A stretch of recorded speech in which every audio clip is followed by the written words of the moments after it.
అక్రమ సంబంధాలు దేని వల్ల వస్తున్నాయి చెప్పండి? అక్రమ సంబంధాలు కొంతమంది స్త్రీలు ఎందుకు పెట్టుకుంటున్నారు? అందరూ కాదు, ఎందుకు పెట్టుకుంటున్నారు చెప్పండి? ఆ తప్పెవరిది చెప్పండి? కొంతమంది ఉన్నారు కాదనట్లా.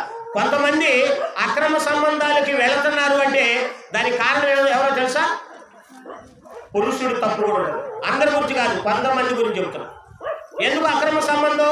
భర్త తాగినంత మాత్రాన అక్రమ సంబంధానికి వెళ్ళాలా అంటే మనం దేవుడు ఉన్నాడు కాబట్టి కంట్రోల్లో ఉంటుంది. మరి లోకంలో ఉన్న వాళ్ళకి దేవుడు అంటే తెలియదు, క్రమం అంటే తెలియదు. మరి వాళ్ళు ఏం చేస్తారు? వాళ్ళు కూడా చేయాలని చేయరు, అక్రమ సంబంధం పెట్టుకోవాలని పెట్టుకోరు. మరి ఎలా అక్రమ సంబంధాలు బాగుపడతాయి తెలుసా మీకు? చెప్తా జాగ్రత్తగా. వయసులో ఉన్న భార్య భర్తతో సరదాగా మాట్లాడుకోవాలనుకుంటుంది, కానీ మాట్లాడు మందు దాగి వస్తాడు. నా భర్తతో సరదాగా ఉండాలి అనుకుంటుంది. సరదాగా ఉండటానికి ఏం చేస్తాడు? తాగి పడుకుంటాడు. కష్టం వస్తే చెప్పుకోవడానికి లేదు, ఇబ్బంది వస్తే చెప్పుకోవడానికి లేదు, సంతోషం వస్తే సరదాగా గడపడానికి లేదు. ఈ లోపల అక్కడ కలుస్తాడు, ఎక్కడో పనికాడ తలక మార్చినాడు. ఏమంటాడు తెలుసు? ఒకటే మాట, అలాంటి వాడితో ఎలా కాపురం చేస్తున్నావు అంటాడు. ఒకటే మాట. ఏమంటాడు? అలాంటి వాడితో ఎలా కాపురం చేస్తున్నావు అమ్మా అంటాడు. ఇంకా అక్కడి నుంచి ఏం చేస్తాడు తెలుసా? తిన్నావా అని అడుగుతాడు. ఏమంటాడు? స్టార్ట్ చేస్తాడనమాట, 1 by 1 అంటే భర్త దగ్గర ఇంకా నువ్వు ఎలాగైతే ఉండాలనుకుంటావో అలాంటి రుచులన్నీ చూపిస్తాడు. ఎలాగున్నావు, తిన్నావా లేదా, ఈరోజు మంచి చీర కట్టుకున్నావు, ఈ చీరలో బాగున్నావు. రోజులు గడిచే కొద్దీ మాటలు పెంచుతాడు. మాటలు పెంచే కొద్దీ మన ఆలోచనలు పెరిగి అబ్బా నా భర్త కంటే ఇతనే భలే మంచుడు, ఆయన తిన్నావా అని కూడా అడగడం అనుకుంటుంది. ఏ చీర కట్టుకున్నా బాగున్నావు అని అడగడం ఆయన అనుకుంటుంది. ఏ ఇబ్బంది వచ్చినా చెప్పుకోవడానికి లేదనుకుంటుంది. అది ఏమైతే ఏ ఇబ్బంది అయినా వింటున్నాడు, ఏ చీర కట్టుకున్నా బాగున్నావు అంటున్నాడు, రాగానే తినొచ్చావా అని అడుగుతున్నాడు అని అక్కడ దొరకని మాటలు ఇక్కడ దొరికేసరికి ఆటోమేటిక్గా మనసు ఏమైపోయింది? ఒంటరిగా ఉన్న ఈ స్త్రీకి ఏం దొరికింది? ఇప్పుడు ఇక్కడ గడపాల్సింది వేరే పురుషుడి దగ్గర దొరికేసరికి ఆలోచన ఎంత కంట్రోల్లో ఉన్న ఏమైపోయింది? మారిపోయింది. తర్వాత అనుకుంటుంది పిచ్చిది, ఏమని? నేను ఎంత పొరపాటు చేశాను, అయ్యో అని ఎంత పొరపాటు చేశాను అనుకుంటుంది. అంటే ఆలోచన తెచ్చింది ఎవరు? ఆలోచన రావడానికి మూలం ఎవరు? భార్యతో గడపని భర్త. వయసులో ఉన్నప్పుడు సినిమా చూడు, అది వినోదం. వయసులో ఉన్నప్పుడు హరికథకెళ్ళు, అది వినోదం. అందుకని వయసులో ఉన్నప్పుడు మందు దగ్గరికి వెళ్ళబాకు, అది నీ కుటుంబాన్ని ఏం చేస్తుంది?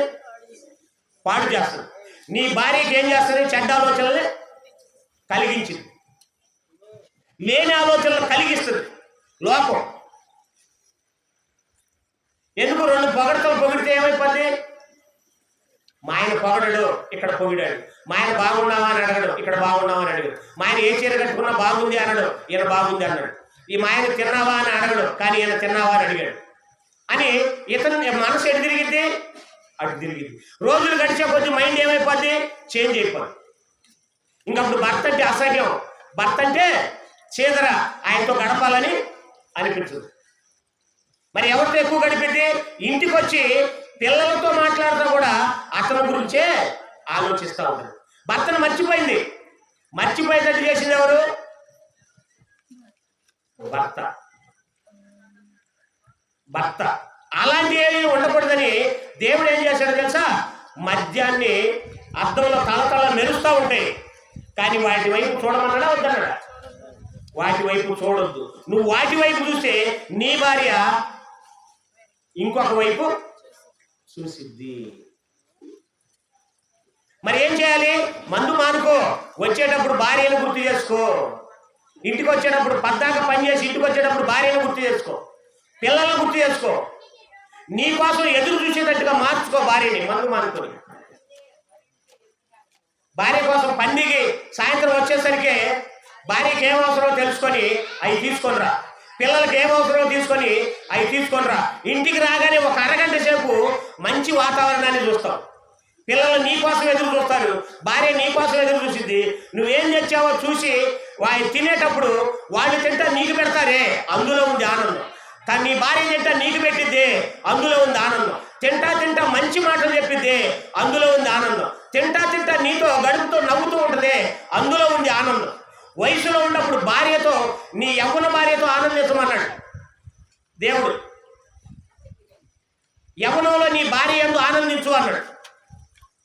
యవ్వనంలోనే మందుకు బానిస అయితే ఇక దేనికి ఏంటి జీవితం? అవునా కదా? అందుకని